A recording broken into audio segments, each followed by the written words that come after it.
कोणार्क सूर्य मंदिर चुंबकर रहस्य। सूर्यदेव जड़े एमिति देवता जहांक प्रतिदिनर आगमन को गोटे देवता साक्षात दर्शन मना जाए। पृथ्वी रे नूतन ऊर्जार संसार मना जाए। नुआ सकाळर आरंभ मना जाए।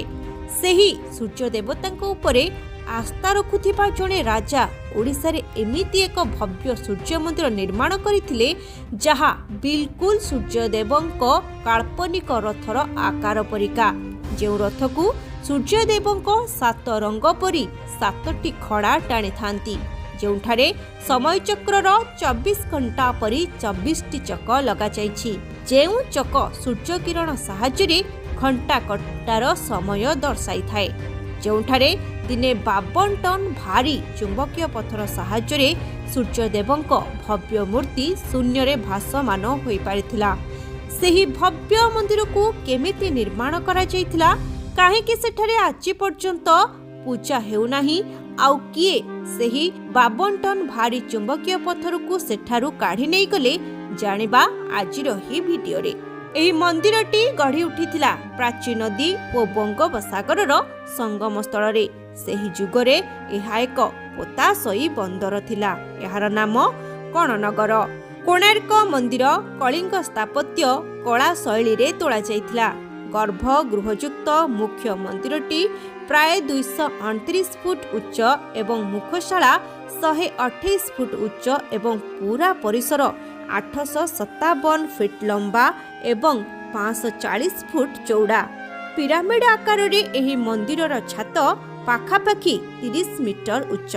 स्थानीय लोक और पथ प्रदर्शकों कहवा अनुसार कोणार्क मंदिर रे लागिथिबा प्रति 2टी पत्थर मध्य गोटे लेखाएं लुहार प्लेट लगा जाइथिला, जहा आज भी देखा मिले। देउल को लुहार बीम दे मजबूत करा जाइथिला। दधिनौती बा मंदिर चूल रे 52 मेट्रिक टन एक विशाल चुंबक खजा जाइथिला। से चुंबक कारणरू देउलटी समुद्रर प्रतिकूल रे प्रभावित न होई मजबूत होई ठिया होई पारिथिला। सूर्य देवंक भव्य प्रतिमा जहा अष्ट धातुर निर्मित होइथिला, ताहा कोनोसी सिंहासन रे बसी नथिला।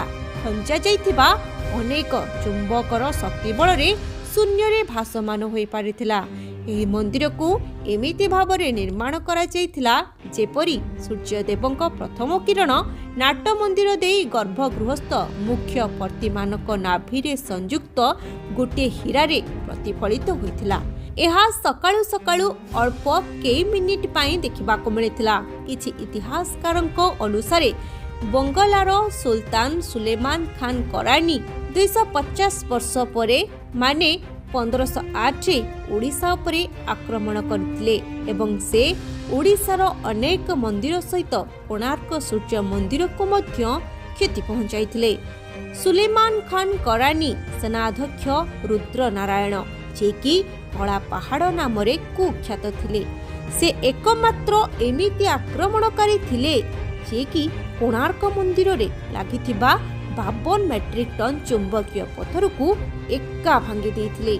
सेही 52 मेट्रिक टन चुंबकीय पत्थरटी खंडित हेबा कारणरू मुख्य मंदिरर कांथ मध्य भुशुड़ी पड़िथिला, काहेकि ना से चुंबकीय पत्थर केंद्र शिलार कार्य बहन करुथिला, जेउथि पई मुख्य मंदिरर समस्त पत्थर संतुलन रे थिला।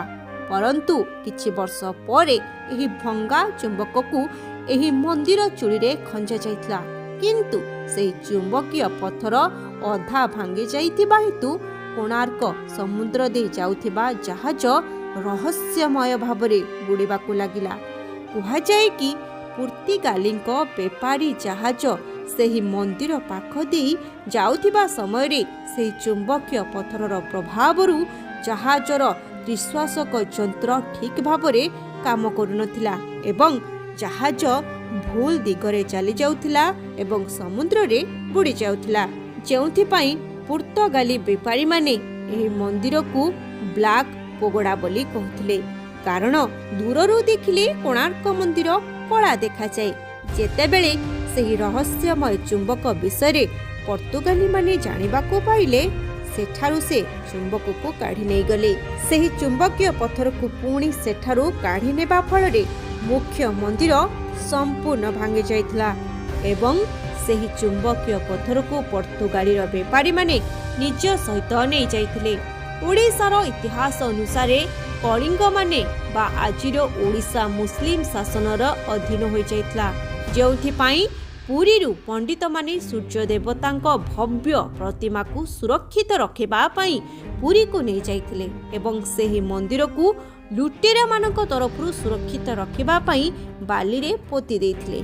किंतु जे मंदिर को भांगिबार इतिहास पोर्तुगालींक सहित जड़िथिला, सेही मंदिर को पुणी थरे जीवित करिबार इतिहास इंग्रेज मानक सहित जड़िला। 1900 मसीहारे लॉर्ड कर्जन ओडिशा को बेपार करिबा लोभरे आसीथिले एवं केजाणी केमिति से 300 वर्ष धरी बाली रे पोता जाइथिबा कोणार्क सूर्य मंदिर को मध्य खोजी बाहर कले। ब्रिटिश आर्कोलॉजिस्ट माने सेही मंदिर को बाली रो बाहर कले एवं ताको मरामती करागला। किंतु एहा देखि समस्त आश्चर्य हो गले जे बाली रे पोता जाइथिबा मंदिर रो उच्चता ठीक 229 फुट। इंग्रेज माने से मंदिर को बाली रो बाहर कौन कले शह शह वर्षर इतिहास मध्य जीवित हेबाको लागिला। से इतिहास जेउथिरे भगवान सूर्यदेवंकर गर्भगृह दिसुथाए, सेही इतिहास जहाको देखिले एमिति कि पत्थर मानकर भाषा मनीष मानक भाषा ठू आगो को बढ़ी जाइछि। आज पर्यंत केही भी यह जानी पारि नाहंती कि पत्थरर 5टी लेयर रे तैयारी होइथिबा एही मंदिर रे चूड़ काहेकि दिसु न थाए। एही मंदिरटी तैयारी हेबा इतिहासर गोटे बड़ घटना थिला। आउ एही मंदिरटी निज निर्माणरू नेई आज पर्यंत एमिति घटनावली को देखि आसीछि जहा इतिहासर पृष्ठा को बदलै दे पारिछि।